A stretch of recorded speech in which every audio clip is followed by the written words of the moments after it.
Hello students, তোমরা যারা গৌরবঙ্গ ইউনিভার্সিটির আন্ডারে সেকেন্ড সেমিস্টারের ছাত্রছাত্রী আছো এবং তোমাদের ইতিহাস সাবজেক্টটা মাইনর কোর্স হিসেবে আছে, আজকের ক্লাসটা তোমাদের জন্য খুবই গুরুত্বপূর্ণ।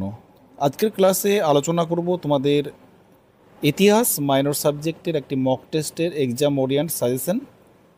দেখো, তোমাদের ফুল মার্কস হচ্ছে 50। আমি তোমাদের এই 50 মার্কের ভিত্তিতে আমি প্রশ্নগুলো তোমাদের আমি আলোচনা করব। তোমাদের পরীক্ষায় যেভাবে প্রশ্ন তোমাদের থাকবে কোশ্চেন প্যাটার্ন, সেভাবেই কিন্তু আমি তোমাদের আলোচনা করব।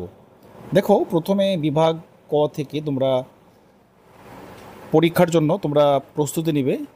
এখানে নিচের যে কোনো দুটি প্রশ্নের উত্তর দাও। 10 দুগুণা 20।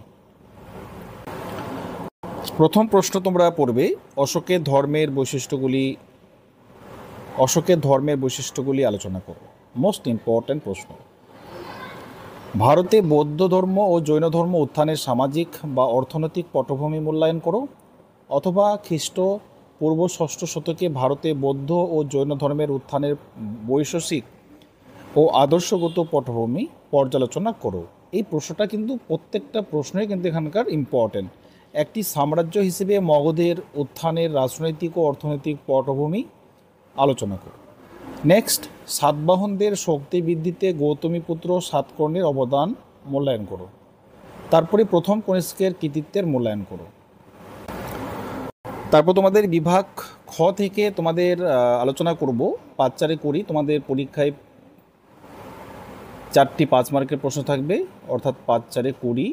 আর এমসিকিউ তোমাদের থাকছে 10টি। তো এমসিকিউ তো সাজেশন হয় না, সেই জন্য এমসিকিউটা পরে না হয়ে তোমাদের আলোচনা হবে।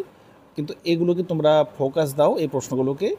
নিচের যে কোনো 4টি বিষয়ে সংক্ষিপ্ত টিকা, মানে এগুলো টিকা আকারে তোমাদের কিন্তু আসবে। যেমন ধরো, এখানে আছে ষোড়শ মহাজন পদ, ত্রিপিটক, অষ্টাঙ্গিক মাগ, মেগাস্থেনিসেড ইন্ডিকা, অর্থশাস্ত্র। তোমরা এখানকার মধ্যে যে কোনো একটি টিকা পরীক্ষা কিন্তু তোমরা কমন পাবে। আর আরেকটা বিষয় তোমাদের সঙ্গে শেয়ার করা আছে, সেটা হলো তোমরা যারা ইতিহাস মাইনর সাবজেক্টের স্টাডি ম্যাটেরিয়াল তোমরা পারচেস করতে চাইছো, তাহলে এই নম্বরে যোগাযোগ করে তোমরা এর অ্যান্সারগুলো, অর্থাৎ তোমাদের সিলেবাস কভার করা তোমরা স্টাডি ম্যাটেরিয়াল পেয়ে যাবে।